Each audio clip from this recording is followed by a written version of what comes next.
It is an error easily fallen into to imagine that the natives in the interior are willing to give much higher prices than the seacoast natives for goods. Be it granted that they are compelled now to give, say, on an average 75% higher prices to the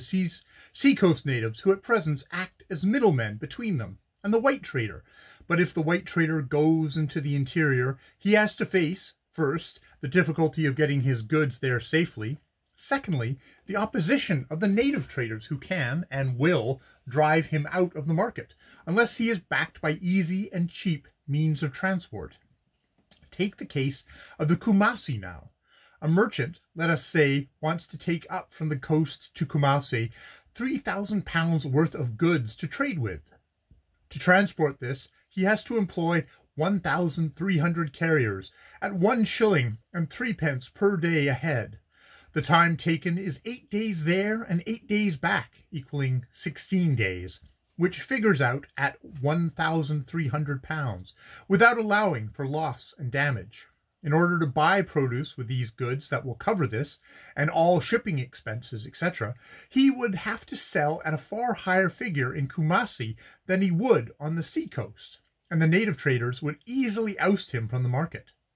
Moreover, so long as the district is in the hands of native traders, there is no advance made and no development goes forward, and it would be a grave error to allow this to take place at Kumasi, now that we have at last done what we should have done in 1874, and taken actual possession. For Kumasi is a grand position that, if properly managed for a few years, will become a great interior market, attracting to itself the routes of interior trade. It is not now a great centre, because of the oppression and usury which the kings of Ashanti have inflicted on all in their power, and which have caused Kumasi mainly to attract one form of trade, viz. Slaves, who were used in their constant human sacrifices, and for whom a higher price was procurable here than from the Mohammedan tribes to the north under French sway. And, excuse me, and as for the other trade stuffs, they have naturally for years drained into the markets of the French Sudan, instead of through such a country as Ashanti into the markets of the English Gold Coast. And so, unless we run a railroad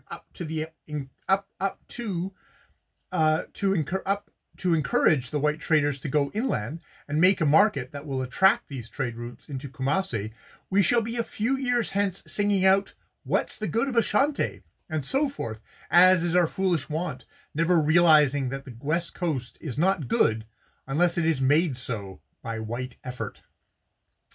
The new regime on the Gold Coast is undoubtedly more active than the old, more alive to the importance of pushing inland and so forth, and a road is going to be made 25 feet wide all the way to Kumasi, and then beyond it, which is an excellent thing in its way, but it will not do much for trade, because the pacification of the country and the greater security of personal property to the native, which our rule will afford, will aid him in bringing his goods to the coast, but not so greatly aid our taking goods inland, for the carriers will require just as much for carrying goods along a road as they do for carrying goods along a bush path, and rightly too, for it is quite as heavy work for them, and heavier, as I know from my experience of the governmental road in Cameroon.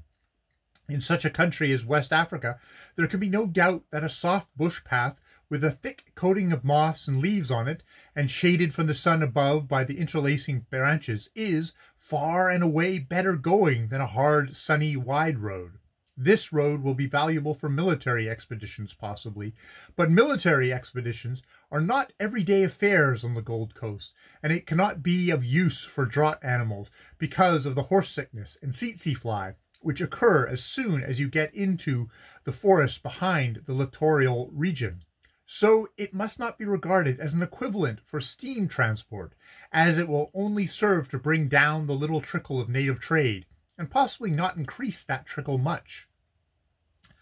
The question of transport, of course, is not confined to the Gold Coast. Beyond Lagos, there is the great river system, towards which the trade slowly drains through native hands to the white man's factories on the riverbanks. But this trade, being in the hands of native traders, is not a fraction of what it would become in the hands of white men, and any mineral wealth there may be in the heavily forested stretches of the country remains unworked and unknown. The difficulty of transport here greatly hampers the exploitation of the timber wealth, it being utterly useless for the natives to fell even a fine tree unless it is so close to a waterway that it can be floated down to the factory. This it is which causes the ebony, bar, and calm wood to be cut up by them into small billets which a man can carry. The French and Germans are both now following the plan of getting as far as possible into the interior by the waterways, and then constructing railways. The construction of these railways is fairly easy as regards gradients and absence of dense forest, when your waterway takes you up to the great park-like plateau lands, which extend as a general rule behind the forest belt and the inevitable mountain range. The most important of these railways will be that of M. de Brazza up the Sangha Valley in the direction of the Chad. When this railway is constructed, it will be the death of the Cameroon and oil river trade, more particularly of the latter, for in the Cameroons the Germans have broken down the monopoly of the coast tribes, which we in our possessions under the Niger Coast Protectorate have not. The Niger Company has broken through and taken full possession of a great interior, doing a bit of work of which every Englishman should feel proud, for it is the only thing in West Africa that places us on a level with the French and Germans in courage and enterprise in penetrating the interior, and fortunately the regions taken over by the company are rich and not like the Senegal made of sand and savages. Where in West Africa outside the company will you find men worthy as explorers to be named in the same breath with de Brazza, Captain Binger, and Zintgraft? Someday, I fear it will be too late. We shall realize the foolishness of sticking down on the sea coast, tidying up our settlements, establishing schools and drains, and we shall find our possessions in the rivers and along the Gold Coast valueless, particularly in the rivers, for the trade will surely drain towards the markets along the line of the French railroad behind them. For the middlemen tribe, we foster exactly a toll of 75% on the trade that comes through their hands, and the English government is showing great signs of an inclination to impose such duties on the only stuff the native cares much for, alcohol, that he will take his goods to the market where he can get his alcohol, even if he pays a toll to these markets of 50%. But of this I will speak later, and we will return to the question of transport.